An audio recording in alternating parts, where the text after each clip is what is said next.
Hello friends, வணக்கம். நேற்று கருப்பு கவுனி அரிசி கம்பு எல்லாமே போட்டு மாவாட்டி வச்சுருந்தேன். இன்றைக்கி சண்டே, வீட்டில் நான்வெஜ் எதுவும் செய்யலை.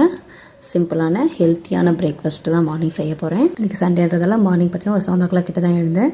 அதுக்கப்புறமா ஃப்ரெஷ்அப் ஆகிட்டு வந்து வாசப்படியில் க்ளீன் பண்ணிவிட்டு அதுக்கப்புறமா கோலம் வச்சுட்டு பிரேக்ஃபாஸ்ட் ஒர்க்கை ஸ்டார்ட் பண்ணிட்டேன். ஸ்டென்சில்ஸ் வச்சு தான் இன்றைக்கி கோலம் போட்டிருக்கேன். தாமரை கோலம் எப்படி இருக்குன்னு சொல்லுங்கள். கேமராவில் லைட்டில் எடுக்கிறதால வீடியோ பார்த்திங்கன்னா ரொம்ப பிரைட்டாக இருக்குது. டைல்ஸில் பார்த்தீங்கன்னா செல்ஃபோனோட லைட்லேயோ இந்த கோலம் பார்த்திங்கன்னா ரொம்ப பிரைட்டாக தெரியுது. நார்மலாக பார்க்குறதுக்கு நல்லா இருந்தது. ஸோ இன்றைக்கி மார்னிங் பார்த்திங்கன்னா கொத்தமல்லி சட்னி செய்கிறதுக்காக கொத்தமல்லியை க்ளீன் பண்ணி நல்லா வாஷ் பண்ணி எடுத்துக்கிட்டேன். புதினா எதுவும் சேர்க்காமல் கொத்தமல்லி மட்டும் வச்சு தான் இன்றைக்கி சட்னி செஞ்சேன். கொத்தமல்லி பார்த்திங்கன்னா நிறைய இருந்தது வீட்டில். கொத்தமல்லி சட்னிக்கு பார்த்திங்கன்னா கொத்தமல்லி நல்லா குட்டி குட்டியாக கட் பண்ணி சேர்த்துக்கோங்க.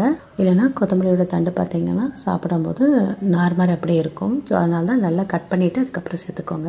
நேற்று பார்த்திங்கன்னா கருப்பு கவுனி அரிசி கம்பெல்லாம் சேர்த்து ஊற வச்சுருந்தேன் இல்லையா, அதில் நேற்று மிக்ஸில் அரைச்சி வச்சுருந்தேன்.